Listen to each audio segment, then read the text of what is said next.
Hello दोस्तों, उम्मीद करता हूँ कि आप सब लोग खैर व आफियत से होंगे। आज का जो हमारा टॉपिक है ये है removal of hardness of water. इससे पहले हमने hardness of water, softness of water और हार्ड वाटर की टाइप्स को पढ़ा था।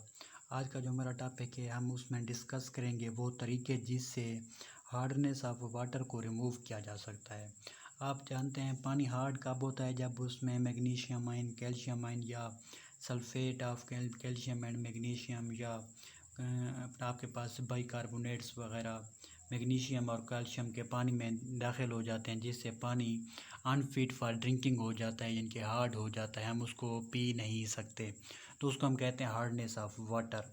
तो आज हमने वो तरीके पढ़ने हैं जिससे हम हार्ड वाटर को सॉफ्ट वाटर में कन्वर्ट कर सकते हैं और उसको पीने के काबिल बना सकते हैं।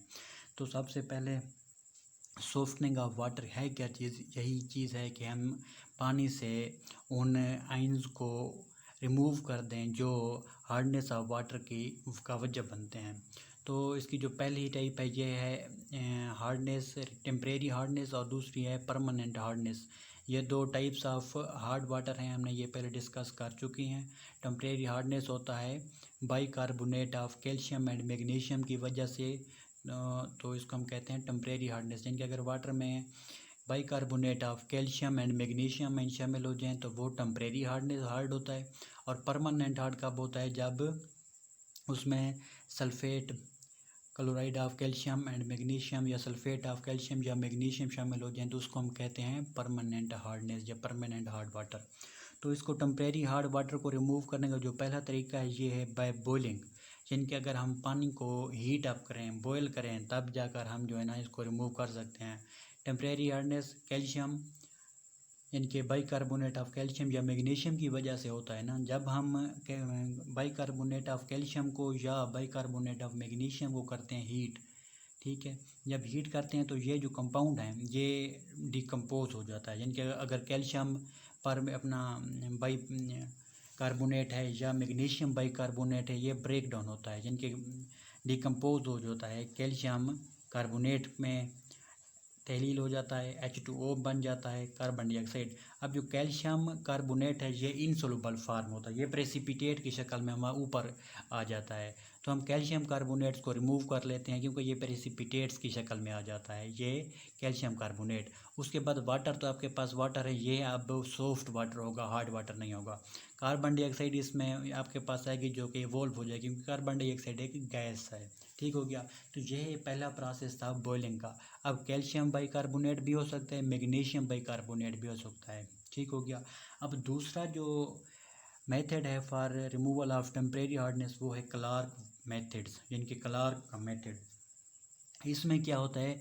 इसमें आप एक केमिकल यूज़ करते हो स्लैक्ड लाइम, जिसका फार्मूला है CaOH2।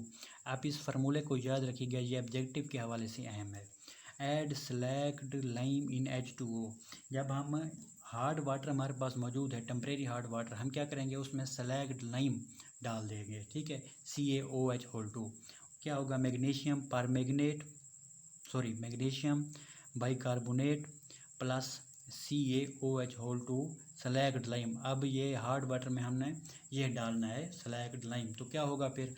आपके पास मैग्नीशियम कार्बोनेट जो कि प्रेसिपिटेट्स की शक्ल में आएगा, कैल्शियम कार्बोनेट ये भी प्रेसिपिटेट्स की शक्ल में आ जाएगा, तो आपके पास वापस बच जाएगा H2O जो कि अब हार्ड नहीं होगा, सॉफ्ट होगा। तो ये एक तरीका है क्लार्क मेथड का। क्लार्क मेथड के मुताबिक अगर हम स्लैक्ड लाइम डाल दें हार्ड वाटर में तो हम उसको सॉफ्ट बना सकते हैं। वो पहला तरीका था मैग्नीशियम बाइकार्बोनेट वाला। ये है कैल्शियम बाइकार्बोनेट, ठीक है। अब कैल्शियम बाइकार्बोनेट में जब हम स्लैक्ड लाइम डालेंगे तो फिर क्या होगा? आपके पास कैल्शियम कार्बोनेट जो कि प्रेसिपिटेट्स की शक्ल में, प्रेसिपिटेट, तो ये प्रेसिपिटेट की शक्ल में ऊपर आ जाएगा और आपके पास वापस H2O बच जाएगा जो कि सॉफ्ट वाटर होगा। कैल्शियम को बाइकार्बोनेट की शक्ल में सिर्फ आपके पास कैल्शियम कार्बोनेट आएगा। अगर आपके पास मैग्नीशियम बाइकार्बोनेट तो फिर आपके पास कैल्शियम कार्बोनेट और मैग्नीशियम कार्बोनेट दोनों आएंगे और दोनों प्रेसिपिटेट्स की शक्ल में ऊपर आ जाएंगे, पीछे सॉफ्ट वाटर बच जाएगा। ये था आपका टेम्परेरी हार्डनेस को रिमूव करने का तरीका।